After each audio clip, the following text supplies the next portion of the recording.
Welcome back. The South African Police Service is dispatching a 5-member team of seasoned investigators to France to assist French authorities to find answers as to the cause of the death of the country's ambassador to France, Nathi Mthethwa.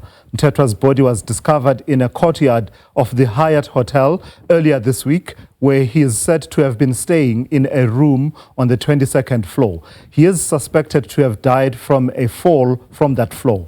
Mthethwa's legacy spans decades, from his early activism in Durban and later to becoming Minister of Police as well as Minister of Sports, Arts and Culture. As investigations continue in Paris, South Africa reflects on a complex legacy of a man who was committed to the struggle for freedom for his people, a lifelong commitment to public service, but also who, to many South Africans, left many questions unanswered. So we're going to unpack it all, unpack Nathi Mthethwa's legacy. Joining us now is political analyst Dr. Levi Ndou.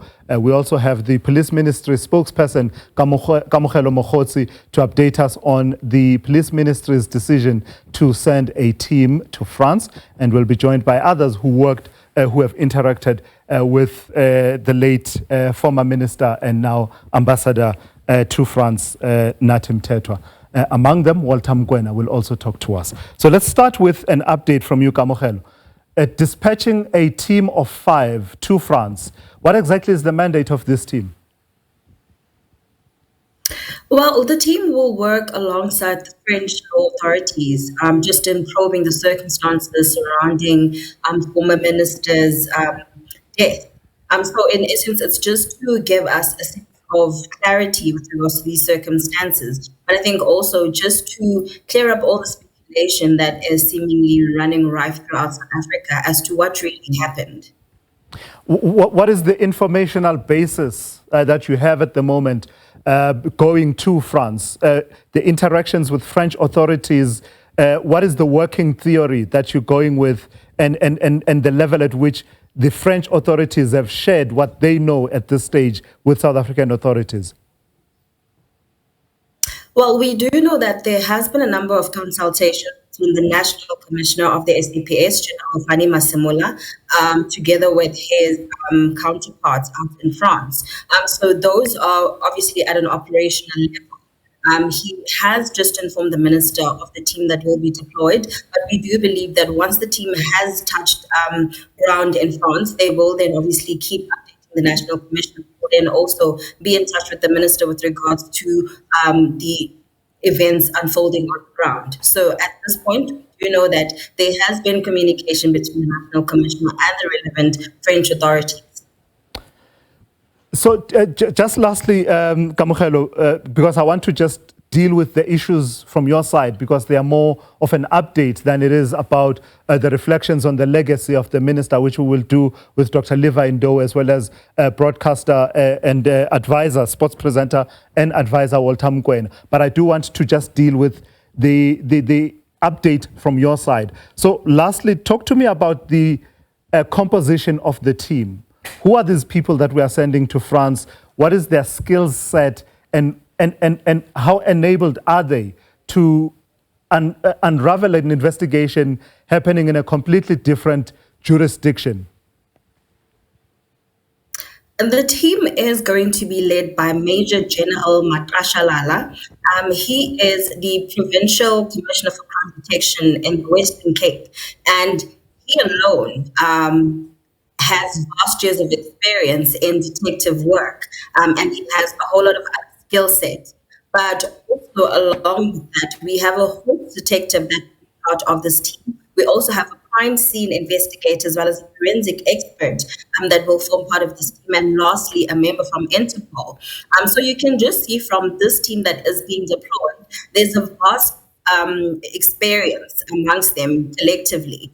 But then also with regards to the member from Interpol, who would be well versed in respect of international policies, but then also with regards to the cooperation between our law enforcement as well as international law enforcement authorities. I think that composition works well. Composition of the team works well. So this team, we are quite confident that they are capable to carry out the task that is ahead of them. Have they left for France yet?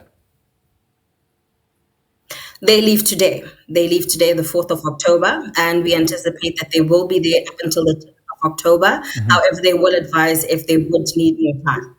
So lastly then, Kamohelo, we're talking to you from the ministry as opposed to talking to a representative of the SAPS. Ordinarily, and in my assumption, that's because this is more now transnational in that departments are now involved. What is the work that has gone towards ensuring that there's adequate collaboration, cooperation, information sharing?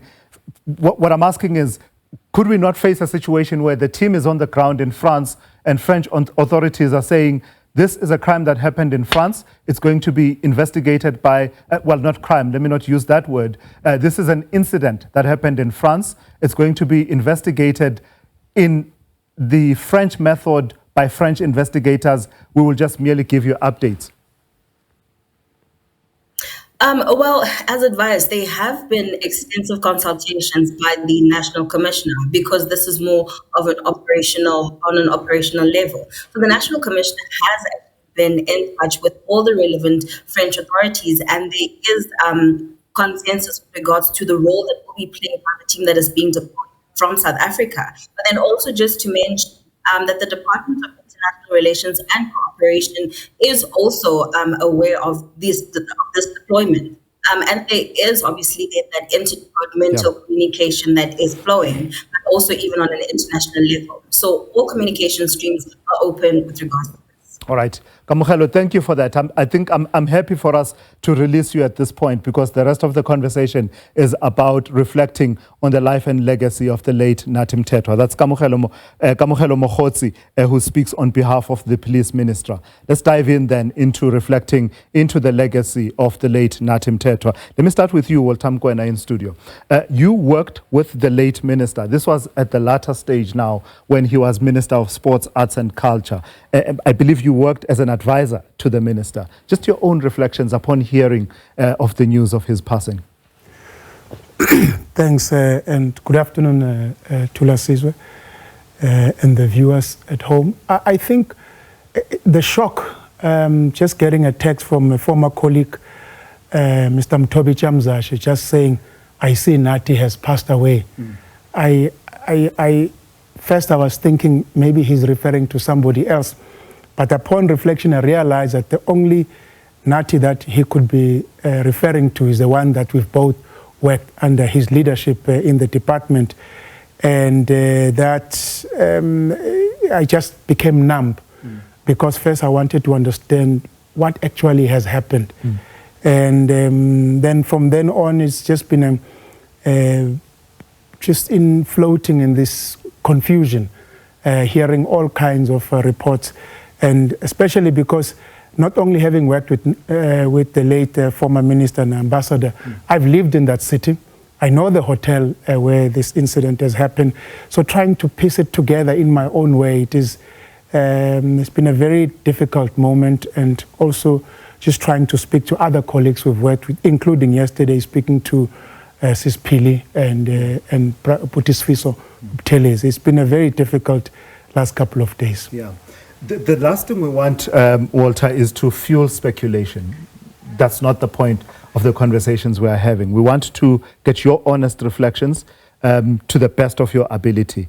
Among the reflections I saw was a person who worked closely with him who was saying, this is not the Nathi Mthethwa I knew, speaking to his resilience of spirit and the likes. But we know about struggles that people face in the course of life.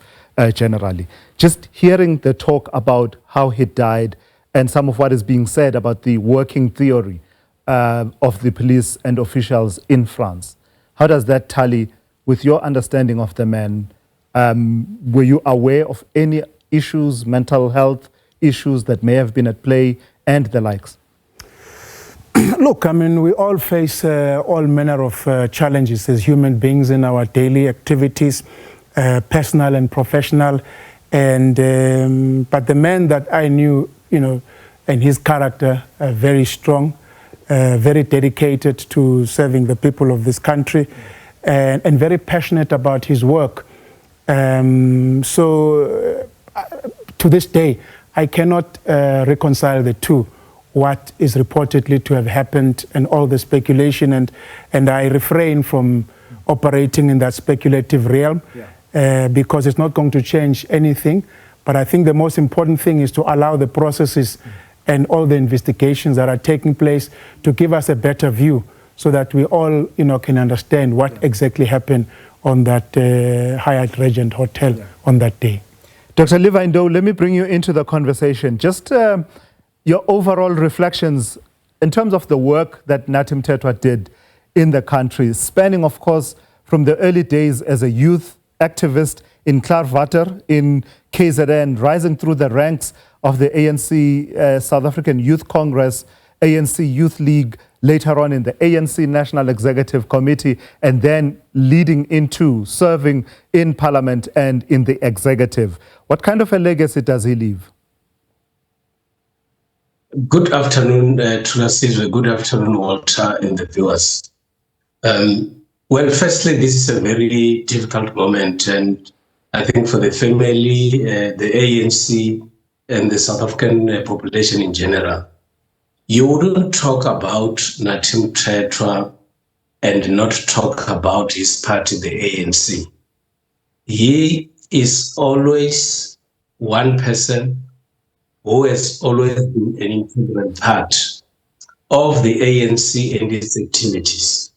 From an early age, as you have indicated, Nathi Mthethwa has been part of the ANC Youth League, grew within the ranks, and of course, we would not mention his name and not say anything about his party, the ANC. He has always been known as a very humble leader, both in the ANC Youth League and also in the ANC. He was given a lot of responsibilities by his party, which he executed in a very, very satisfactory manner. He is one person who was able to bring that calmness, that voice of reasoning when tempers were high, especially in the ANC Youth League. He was, in most instances, able to demonstrate that you don't necessarily have to use your emotions in a discussions.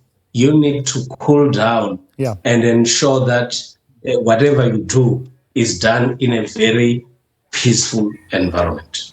I want to, if I stick with you, Dr. Ndou, I want to take you back to that moment in 2005 at the National General Council, which I think will go down in history really as one of those pivotal moments where Nathi Mthethwa played a role in a decision that eventually would shape the course of history in South Africa. The decision around the then ANC Deputy President, Jacob Zuma, who had been fired as Deputy President of the Republic by the then President Thabo Mbeki, and had decided that he was going to step away from party activity. But Nathi Mthethwa at the forefront of saying the branches of the ANC must not allow that. You are to go back. The president is a prerogative in the state, not in the ANC.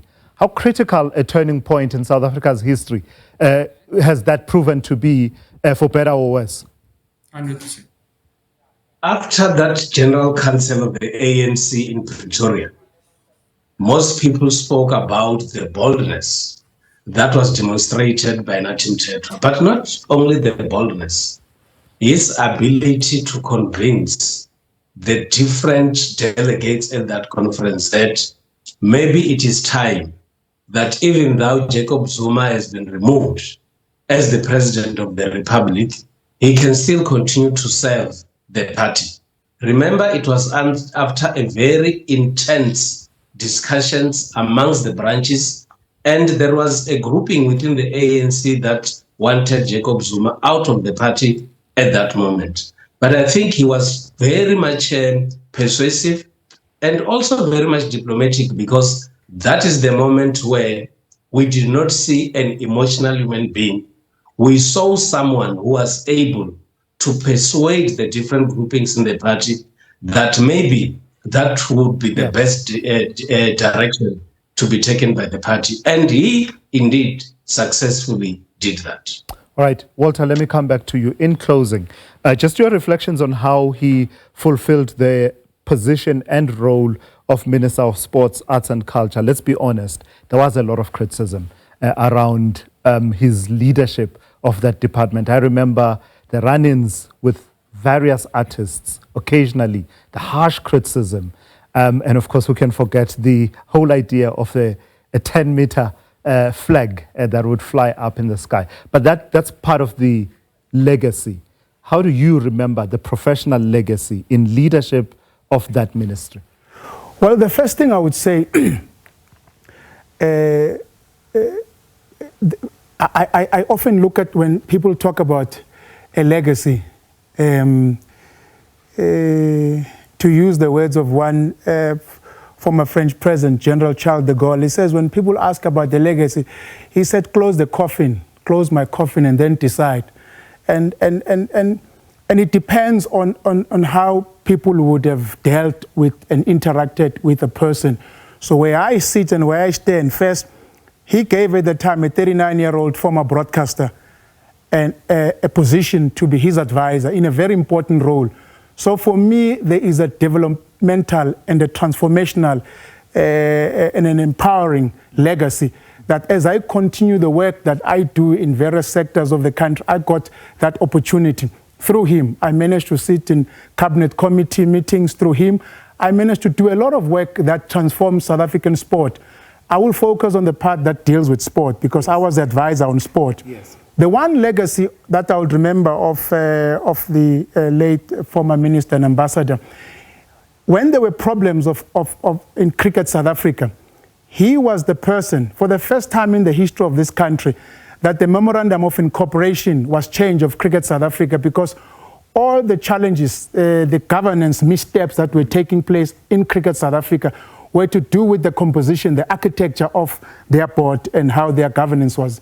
Nathi was the one who said, we have to change the MOI of the Cricket South Africa so that there's a majority independent members in the board, whereas before it was the members' council who were as the highest decision-making body of cricket were also majority in the board, becoming a player in the referee. So that is the one thing that changed.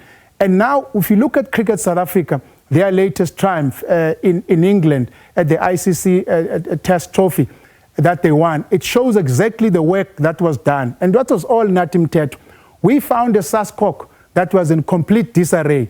Again, it was his leadership that transformed SASCOC into this SASCOC that today has turned a profit. So no one is perfect. Yes. And as a leader, there are many things that people would look at and want to criticize, which if you don't want to be criticized, you should not be in a leadership position. It was not perfect, but those are the things that I would remember for the longest time, that if you look at an impact and his legacy, those are some of the things that I can highlight. Got to leave it there. Thank you for coming through. That's Walter Mkwena, sports presenter and former advisor to the late minister, and now later on the ambassador of South Africa to France. We were, of course, joined by Dr. Levi Ndou, political analyst, and earlier on, Kamogelo Mogotsi from the Ministry of Police.